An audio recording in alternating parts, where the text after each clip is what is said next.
تعالي. ازيكم عاملين ايه؟ يا رب تكونوا بخير بصحة وسلامة وسعادة. فاكرين لما حولنا القشطة لزبدة؟ تعالوا بقى نعمل منها فطير قرص يعني كده على الماشي. دي الخميرة اللي انا بستخدمها، خميرة فورية، وده بطرمان اهو. انا معقمة تعقيم محترم. اول حاجة بصوا بقى، الخميرة دي بتقعد معايا فترة طويلة جدا.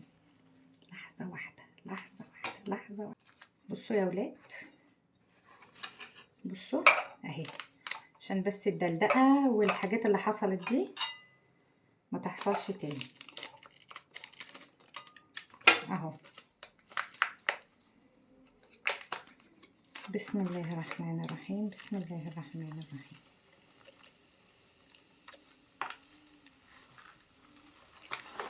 هوبا هوبا.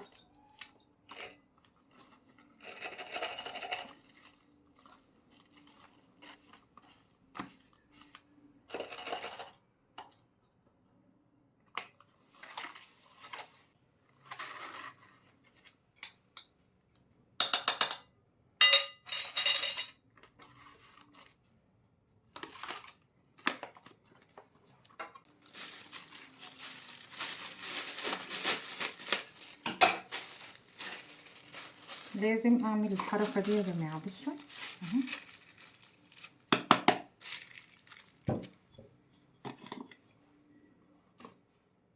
جميل.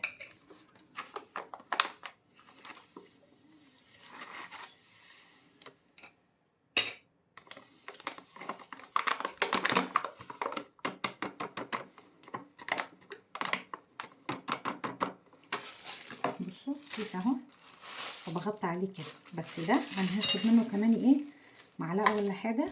بصوا كده، هاخد منه كمان معلقة كده، معلقة كبيرة. تمام كده، كويس كده، حلو. تمام، هقول لكم هنعمل ايه دلوقتي.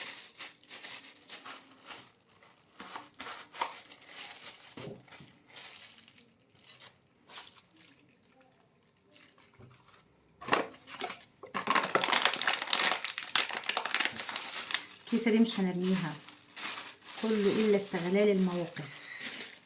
لحظة، بصوا بقى، دي الخمير تعتبر معلقتين من الخمير.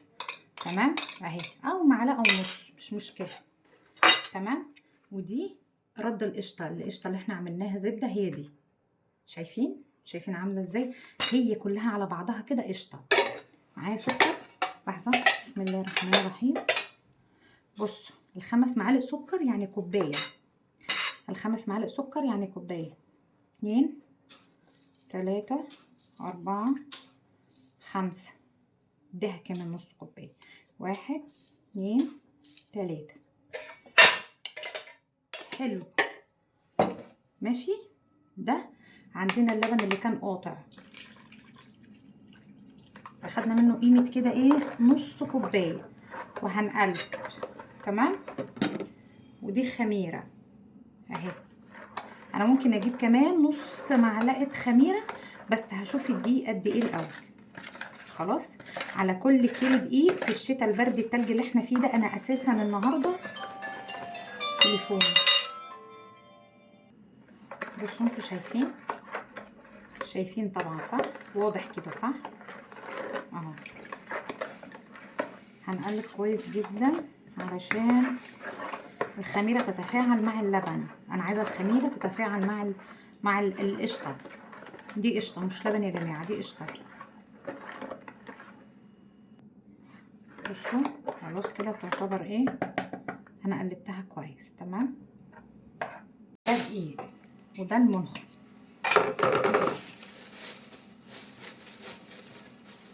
الخمس كوبايات دي من دي كيلو. تمام، ليه بقى؟ لان الكوبايه دي كبيره، الكوبايه دي 250 جرام او 250 مللي يا جماعه، عشان نكون ايه، دقيقين شويه. 2 3.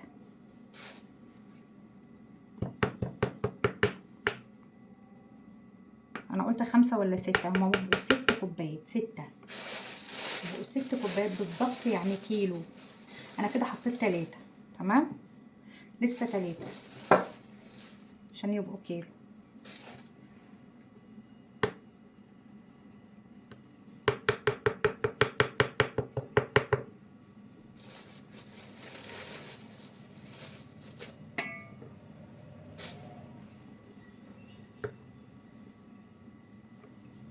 كده كيلو دقيق.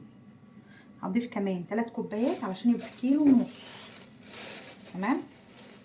الوصفة دي تنفع للسحور على فكرة، على فكرة يعني انا بصور لكم بعد البث المباشر كده، بس انا ايه قلت اعمل لكم حاجة حلوة او نعمل لنا، يعني نعمل لنا. نحط بقى ايه كمان واحدة، يبقى كده خلاويص خلاويص. بسم الله الرحمن الرحيم، بسم الله الرحمن الرحيم. بس انا بحب دايما يا جماعة اسمي وانا بشتغل دايما. بصوا بقى ده ايه، فنتوتة من الملح. تمام، وضفت كاتشب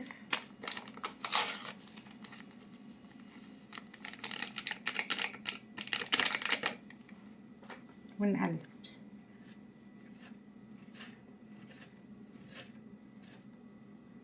بس كده. بصوا تقولي ايه دي يا هاله، هقولك كوبايه سمنه، كوبايه سمنه، سمنه بقري يا جماعه، سمنه بقري. حابه تضيفي زبده انت وراحتك، ماشي. اشتغل بيدي بقى. بسم الله الرحمن الرحيم. انا مش هدعك السمنه كلها مع الدقيق. ليه بقى؟ علشان خاطر الخليط ده كله يعتبر قشطه، لا مؤاخذه. كده خلاص اهو الخميره مع السكر نديلهم بس شويه.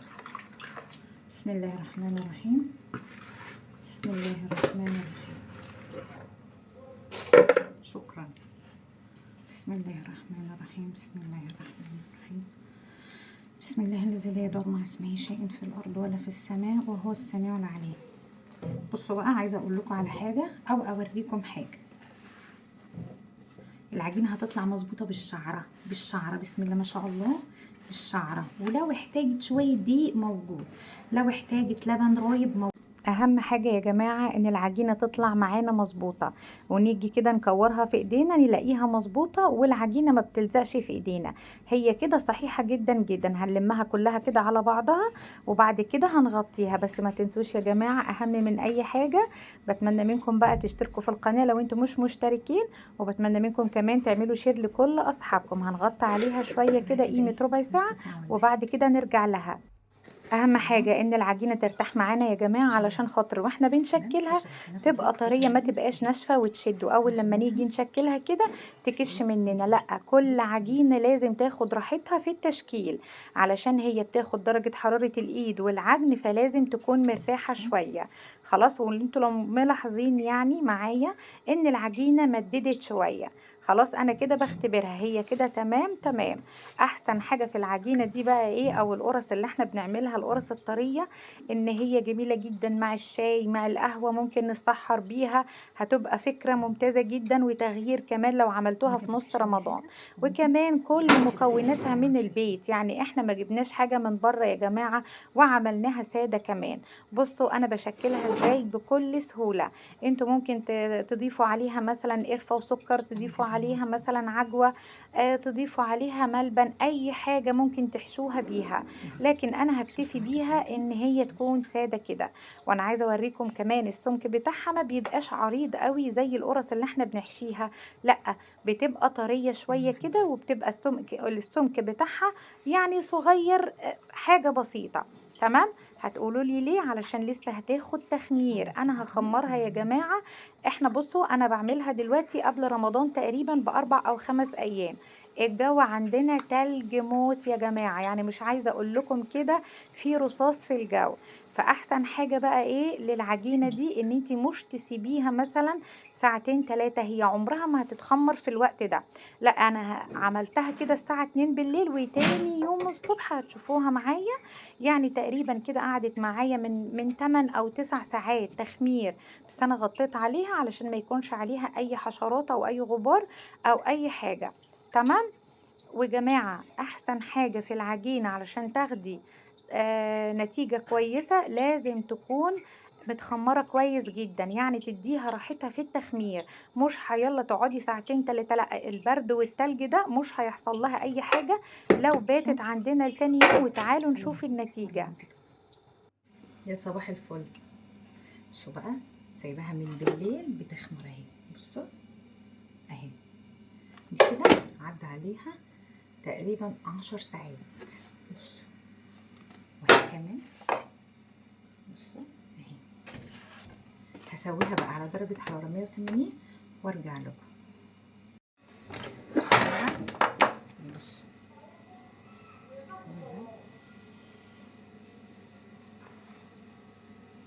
حلو قوي. بصوا بقى، بصوا شايفين دي سخنة.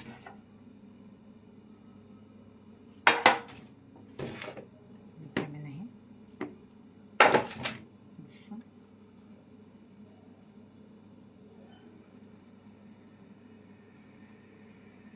بصوا سخنة لسه. بصوا النظمة حلو قوي. استنوا بقى، بصوا بقى نضيف. بصوا بقى تعمل بجيب العلبة دي وعندي بقى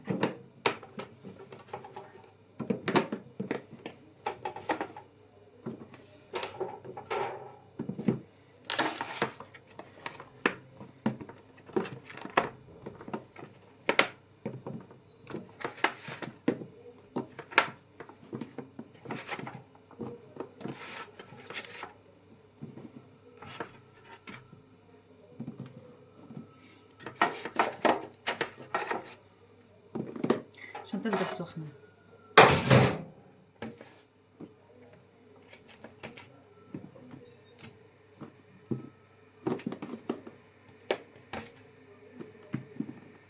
احلى حل لكوباية الشاي في البرد ده.